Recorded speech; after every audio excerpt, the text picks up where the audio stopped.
Joey called cops over my bees, but I'm not even in their HOA.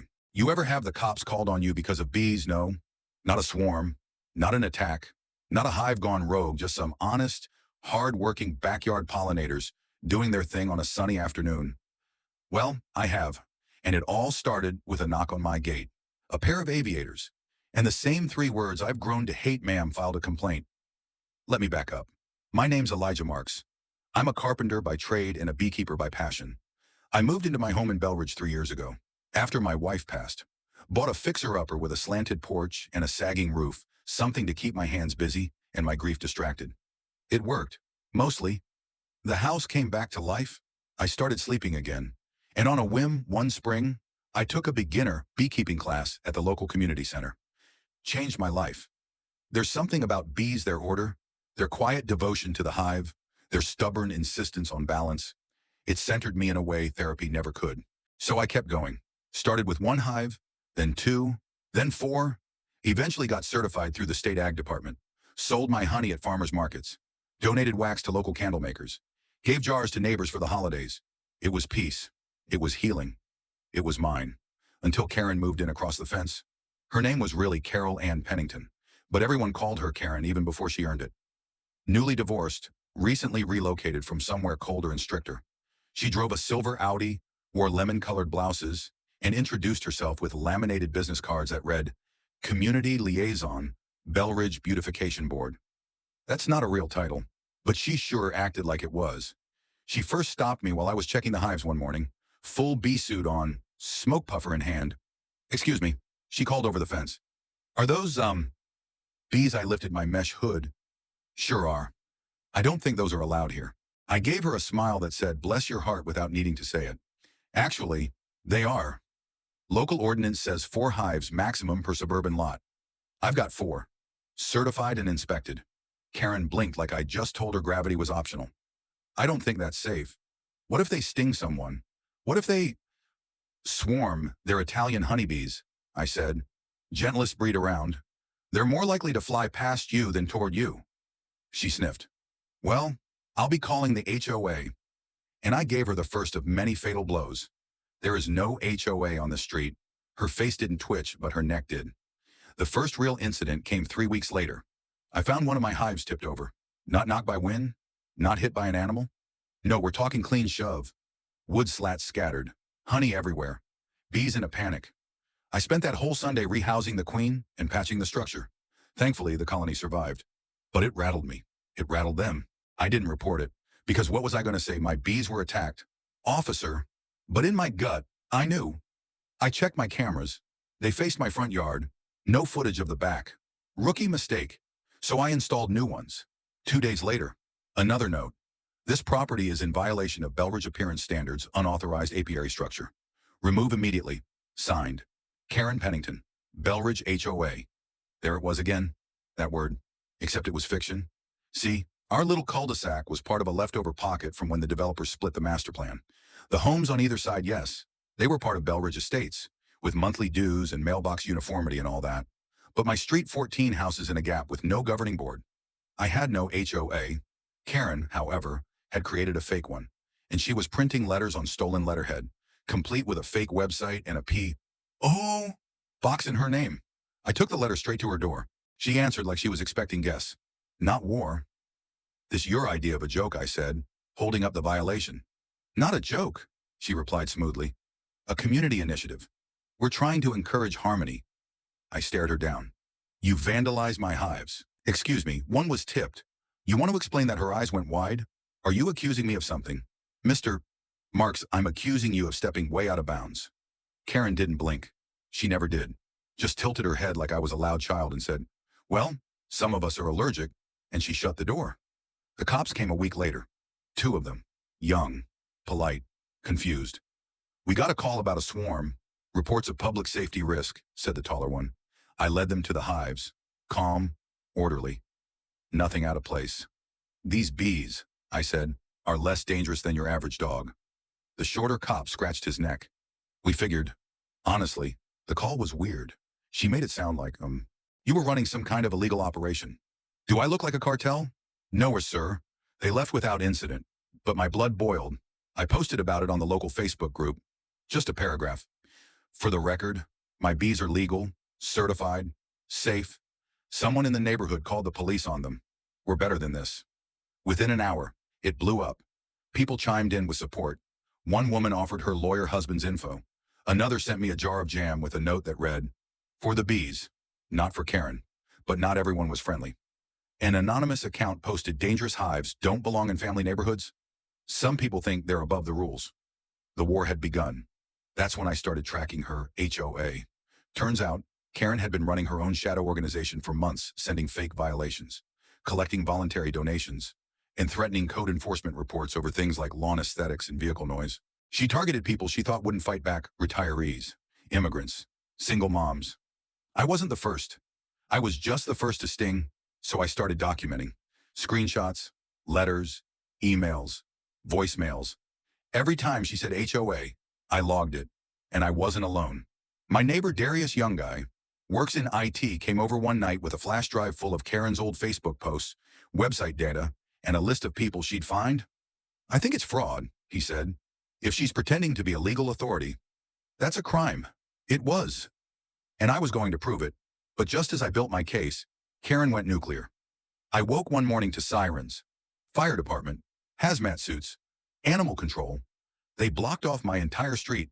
Why? Because Karen told them I was stockpiling aggressive bees and transporting unlicensed colonies across city lines. She claimed I was breeding a hybrid strain and shipping them to avoid taxes. She called me a biothreat. I couldn't believe it.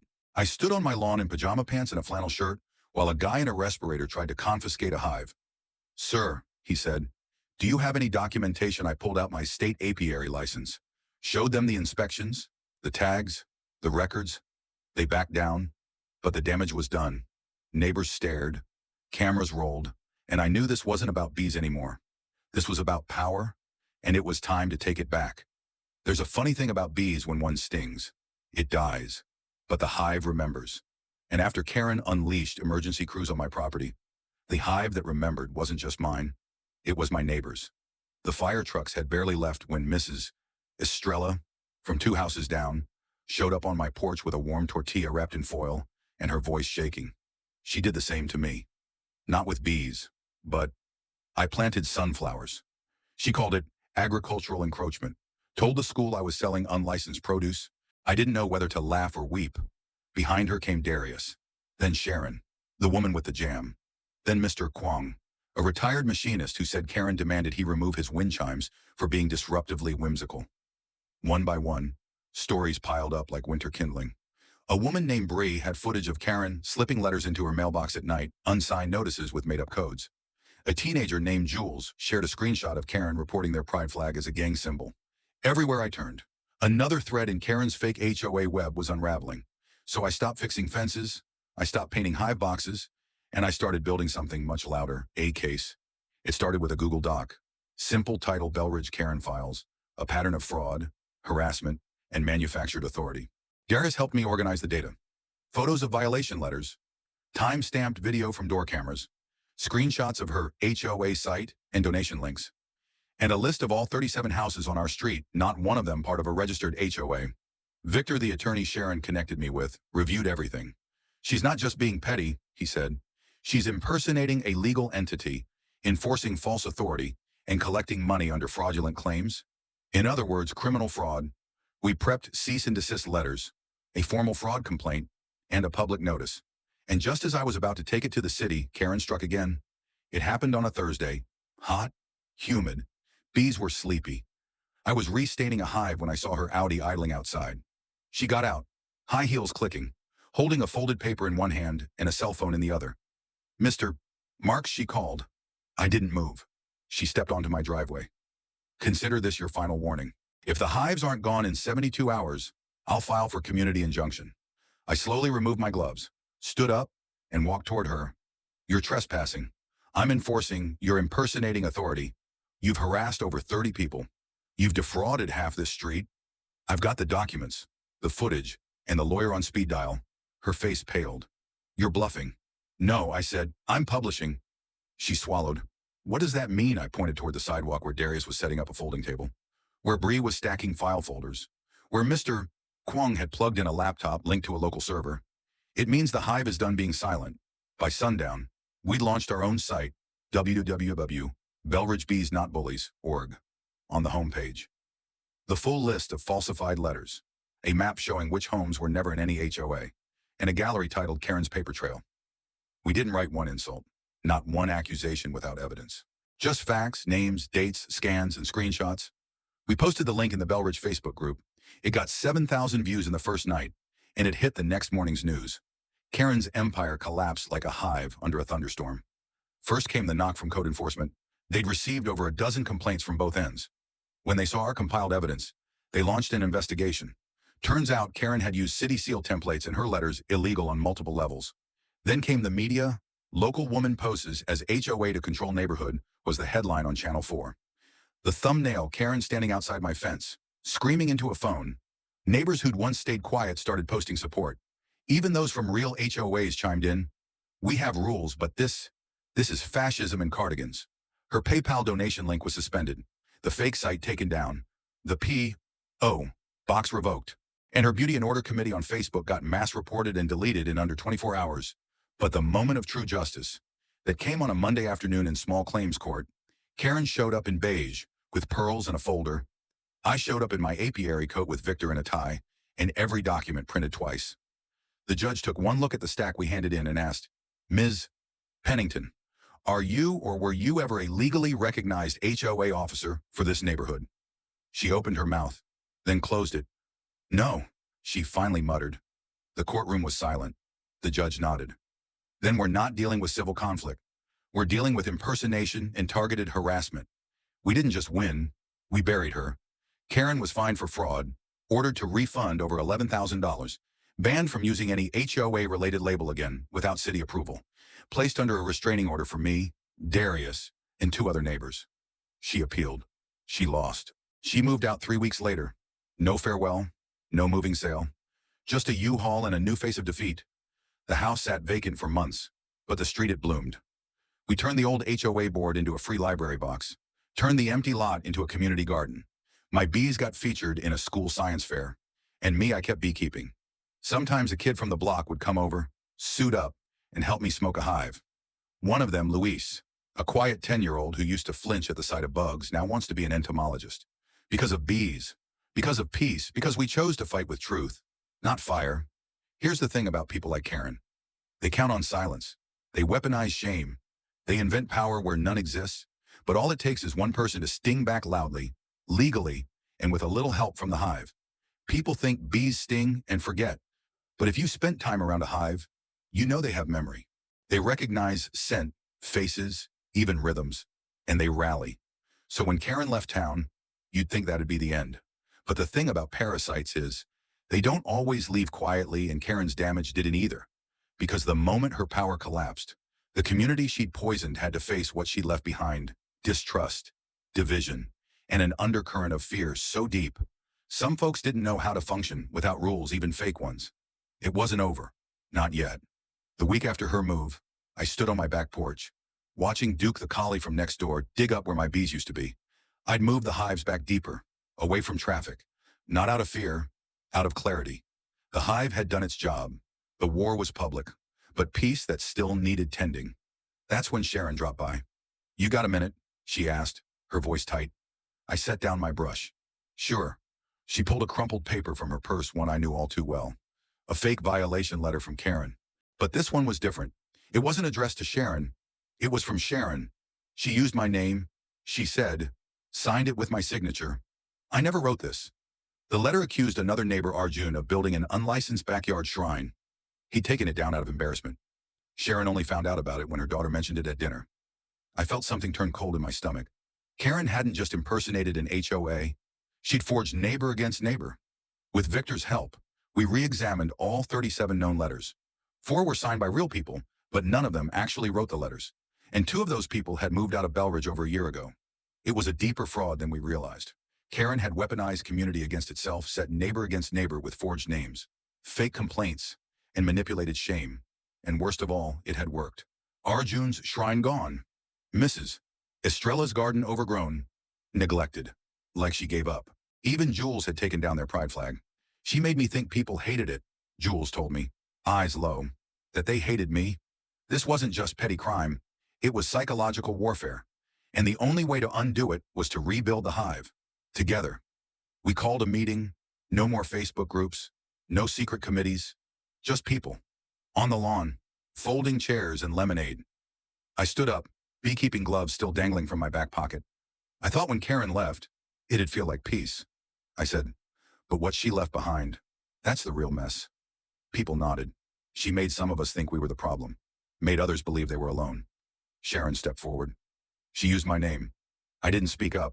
I let it happen. You weren't the only one, said Arjun. I tore down my shrine.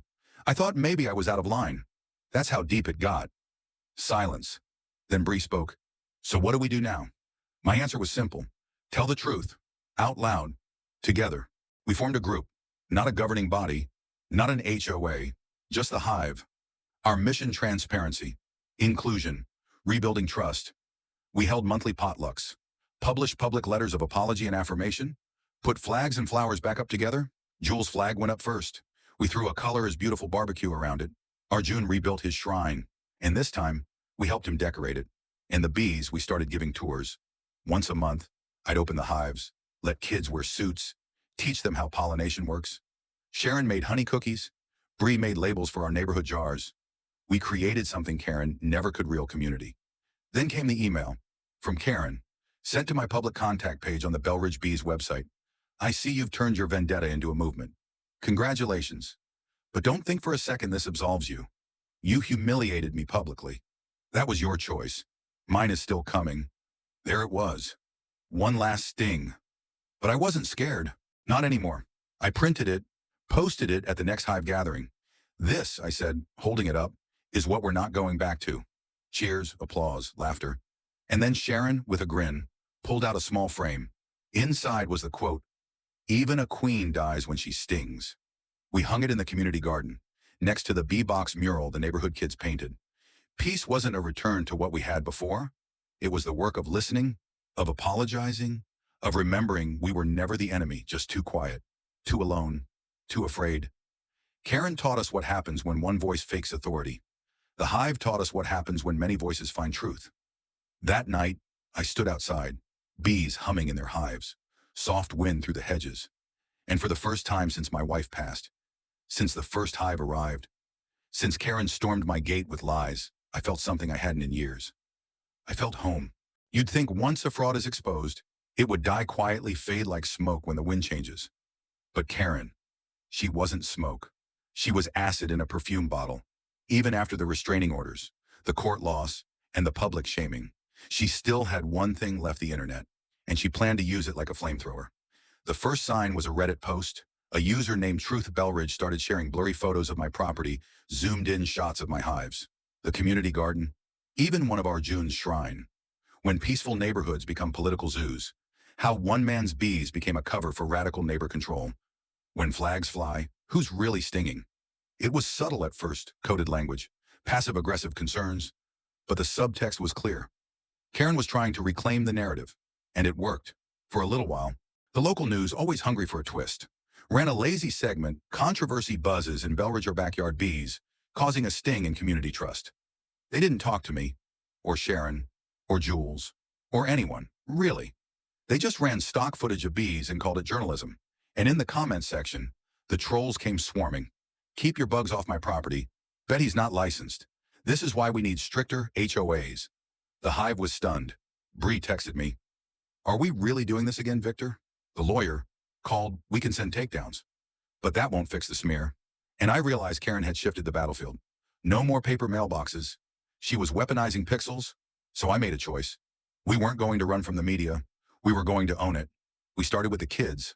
Luis, the 10-year-old who helped me clean the hives, came up with the idea, let's make a YouTube video, like a bee tour. So we did. Victor's daughter edited it: soft music, bright captions, slow pans of the bees, the honeycombs, the kids learning. No politics, just learning. We titled it, "What My Backyard Bees Taught My Neighborhood About Community." It went semi-viral, not Tank on the Lawn viral, but over 50,000 views, hundreds of comments. People started asking real questions, sharing it in classrooms. Farmers groups linked it. A vet in Georgia emailed me to say it helped him reconnect with his family, but most important, it shifted the tone. We launched a Hive website 2.0, this time branded, community-backed, with real names, testimonials, and a pledge: we are not an HOA. We are not rules, we are not fines. We are people learning, living, and standing together. And we gave Karen nowhere to hide. 2 weeks later, she resurfaced, in person. Victor was the first to see her outside City Hall, in sunglasses and a scarf, trying to file a petition for street restoration. Her stated goal: remove all visual disruptions introduced after HOA dismantling, aka flags, murals, gardens, B-signs, the shrine. The city clerk turned her away. The Belridge Herald published the full quote and added commentary: the residents of Belridge remember? The rest of the county now does too. Karen had officially become the wrong kind of famous. That weekend, the Hive held a picnic, bigger than any yet. Tables filled the community lot. Flags from every background waved in the breeze. Even the fire department showed up this time to grill hot dogs and thank the kids for their art project at the station. And then Arjun stood up. He was always quiet. But that night, he had a voice like steel wrapped in silk. My shrine was torn down once. I thought maybe it didn't belong. Maybe I didn't belong. But you reminded me I was home. Silence. Then a standing ovation. And in that moment, I realized something deep. Karen didn't lose because we exposed her lies. She lost because we built something stronger than them. Later that night, after everyone left, I stood in the garden, bees humming low, moonlight soft across the mulch, and I saw Jules tying a new flag to the pole, lavender, hand-sewn, with a gold bee in the center. "What's this?" I asked. "Our neighborhood flag." They said, smiling, "The Hive deserves its colors." I laughed and cried a little, because they were right, and it was beautiful. Karen might still write posts, might still whisper into corners of the internet, but out here in the real world, the Hive buzzes louder. And it's got more than wings. It's got roots. 3 months after Karen left Belridge, I stood in front of City Council holding a frame. Inside the frame, a printed version of one of her fake violation letters, highlighted, annotated, and signed with a forged name. Below it, a plaque that read, "Never again in this city." That's what this was about now. Not just about bees, not just about one fake HOA, but about drawing a damn line in the dirt. Let me tell you what led up to that night. After we went public after the YouTube video, after Karen's final smear campaign fizzled out, something strange happened in Belridge. Other communities started calling. First, a man named Harold from Creek Bend said he got fined $200 for shadow overgrowth by a woman who called herself Block Captain. Then a woman named Denise from Tanglewood emailed us screenshots of a similar pattern. Fake board, false fines, elderly targets. It was the same playbook, same language, different name, different neighborhood, same fear. And it wasn't just our city, it was statewide. Apparently, Karen had inspired people, or maybe she'd been part of something bigger all along. But this wasn't some conspiracy theory. This was about broken systems that let people invent power and call it order. Victor said it best: the law doesn't need to change. People do. But sometimes, you change the people by changing what the law says out loud. So we drafted a proposal. We called it the Community Clarity Act. The law was simple. Any organization presenting itself as an HOA must register with the county. All notices must carry verification of HOA legitimacy or city-issued code numbers. Any unregistered enforcement action, including letters, fines, or threats, will be considered impersonation of authority. We didn't ask for punishment. We asked for clarity, so that no one, no teacher, no immigrant, no veteran, no beekeeper would ever get a forged letter and wonder if they had to obey it.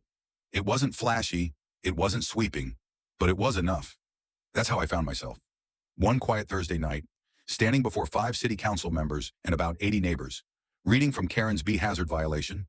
I told them about the swarm that never happened, the fire trucks, the hazmat suits, the kids who stopped visiting my garden.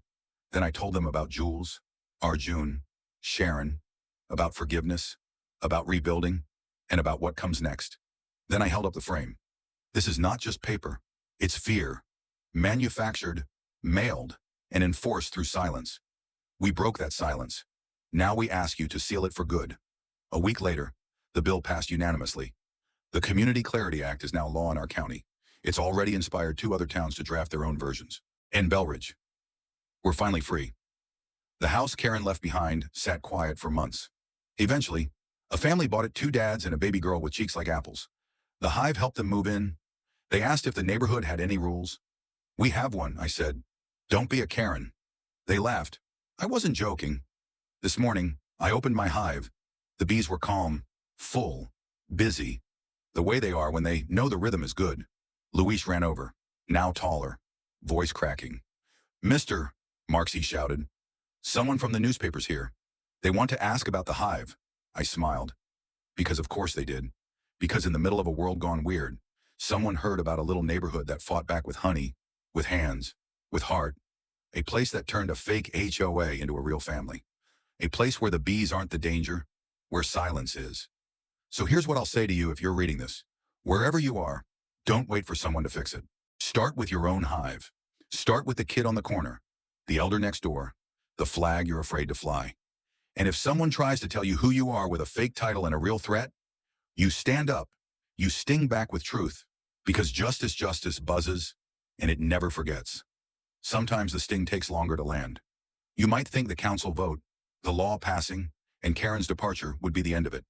But when you challenge power, even fake power, you uncover a truth no one likes to admit. It's not just about one Karen. It's about a system that lets 100 Karens bloom. And the system had started to notice us. It began with an email from a woman named Tanya Cho, a journalist for a major national outlet. She had read the city council minutes, then the bee tour video, then every last word of our hive site. Her message was short. What you've done here isn't just a neighborhood story. It's a blueprint. Can we talk? I called her. Tanya was sharp, compassionate, and, above all, patient. She asked about everything, not just the drama, but the people. She spoke to Jules, Arjun, Sharon, Darius, Luis. She even tracked down a former neighbor from Karen's original community who said, "Oh, she tried that where I live too. She's just better at hiding when people don't push back." Tanya's piece dropped 3 weeks later, front page of their Sunday feature section. Titled, "The Hive That Fought Back: How One Neighborhood Defeated a Fake HOA and Built Something Better." It went viral, and when I say viral, I don't mean local news loop viral. I mean CNN segment, radio interview, podcast circuit viral. Within a month, over 11 different towns across the U.S. had reached out, asking for help drafting their own version of the Community Clarity Act. An NPR host flew in to interview Jules about community resilience and identity. Sharon got asked to speak at a regional homeowner advocacy convention. And me, I was asked to deliver the keynote speech at the State Municipal Leadership Conference. Let me say that again, a beekeeper who had cops called on him for bees was now being asked to tell mayors how to govern neighborhoods better. And all I could think was, God, I hope I don't choke. I didn't want to go alone. So I brought Luis. He was 12 now, confident, still wore his first bee suit like a badge of honor. We rode the train to the Capitol. He practiced my speech with me in the hotel room. Halfway through, he stopped and said, "You're not telling them to be loud. You're telling them to listen." He was right. The auditorium was filled with suits and skepticism. Small-town council members, code officers, zoning bureaucrats, people who had never heard of a hive, let alone a neighborhood that cured itself without one. I stood at the podium and said, "Let me tell you what power looks like. It looks like a laminated notice slid under a door at night. It looks like silence. It looks like shame. And if no one stops it, it starts looking like law." I paused. Then I held up one of Karen's fake notices. "This is what fear looks like on paper." Then I held up a honey jar. And this is what healing looks like when it's shared. And then I told them our story, the swarm, the court, the hive, the barbecue, the mural, the laws, the kids. And I ended with Luis standing beside me, holding up the Belridge Hive flag. You want to fix your neighborhoods? Don't start with what's wrong. Start with who's hurting. They gave us a standing ovation. Afterward, a mayor from Oregon asked for our hive's bylaws. We don't have bylaws. I said, we just have phone numbers and time. He nodded like he just heard something holy. When we got home, the whole street had been decorated. Little bee cutouts on the trees. A welcome banner. Luis's parents brought out cake. Arjun had crafted tiny wooden bee sculptures for every house. And someone, I still don't know who, had written on the sidewalk in chalk, "The buzz heard round the country started here." And I broke. Right there on my knees. In the grass. Under my flagpole. I broke. And I thanked God. And bees. And grief. And children. And everything between, that somehow turned one forged letter into something that mattered to the world. Karen never reemerged. Not really. But one day I got a letter. No envelope. No stamp. Just dropped in my mailbox. It read, "I never thought it would go this far. You were supposed to fold. I didn't know how to stop once I started. I don't expect forgiveness.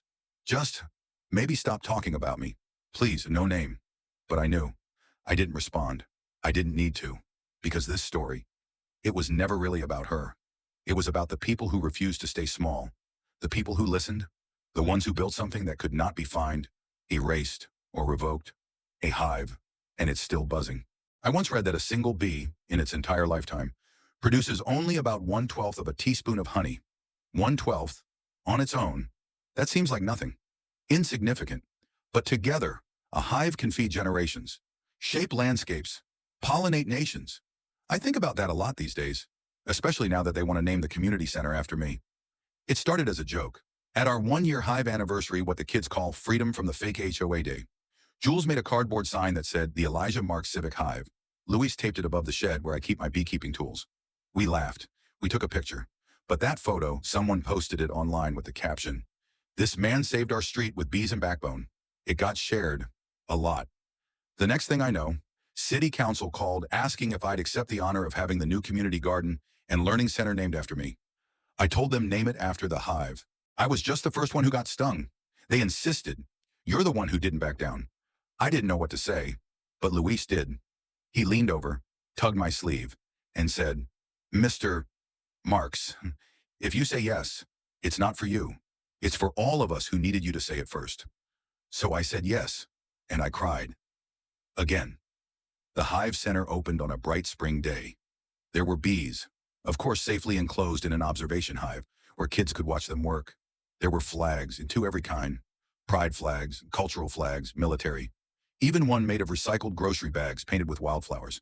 There were food trucks and folding chairs and speeches I barely remember. But I remember Jules reading a poem, and Sharon hugging me so tight I heard my spine crack, and Arjun placing a single stone at the foot of the mural we'd painted together. I remember turning and seeing a bench beneath a tree. A young couple was sitting there with their daughter, pointing toward the garden, and I thought this is what Karen could never understand. Power doesn't come from control, it comes from connection. 3 months after the opening, I got another letter. This time official, a community in Ohio Elm Run Township was starting their own hive. Then came a neighborhood in Arizona, then Michigan, then one in Canada. Of all places. They weren't copying our rules. We didn't have rules. They were copying our truth. That communities don't need perfect lawns or invisible standards. They need trust.